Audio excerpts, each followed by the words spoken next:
৫ বছরে ২০ লাখ টাকার একটি বুদ্ধিমত্তার খেলা আজকে দেখে আসি চলুন। মনে করেন ২০২১ সালে আপনার কাছে ২০ লাখ টাকা ছিল।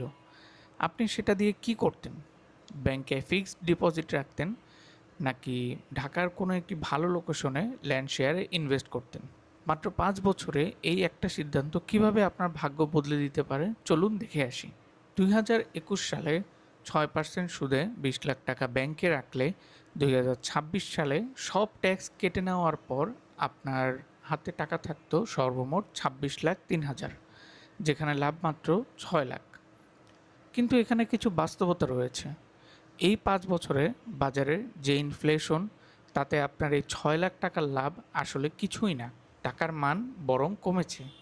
কিন্তু সেই একই ২০ লাখ টাকা দিয়ে ২০২১ সালে আপনি যদি ঢাকার একটি ভালো লোকেশনে যেমন উত্তরণ হাউজিং বা সমমানের প্রজেক্টে ল্যান্ড শেয়ারিং মডেলে ইনভেস্ট করতেন, যেখানে তৎকালীন সময়ে কাঠা প্রতি ২৮ লাখ টাকা দরে ২০ লাখ টাকায় আপনি পেয়েছিলেন ঠিক 0.7 কাঠা জমির মালিকানা। আজকে ৫ বছর পর মেট্রো রেল ও এক্সপ্রেসওয়ের কারণে এই এলাকার জমির দাম আকাশচুম্বী।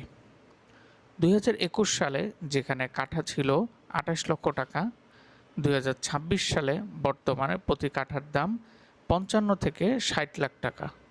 যেখানে আপনি ০.৭ কাঠা জমি কিনেছিলেন ২০ লাখ টাকায়, তা আজ হয়ে দাঁড়িয়েছে ৩৯ থেকে ৪২ লাখ টাকা।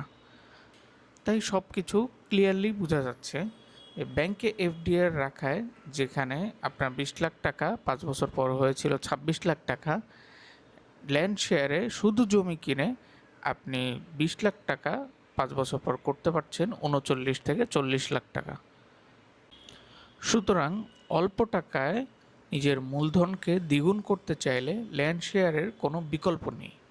আজকে আপনার কাছে ২০ লাখ টাকা থাকলে আপনি কোথায় রাখতেন? ব্যাংকে নাকি ল্যান্ড শেয়ারে ইনভেস্ট করতেন? কমেন্ট করে জানান।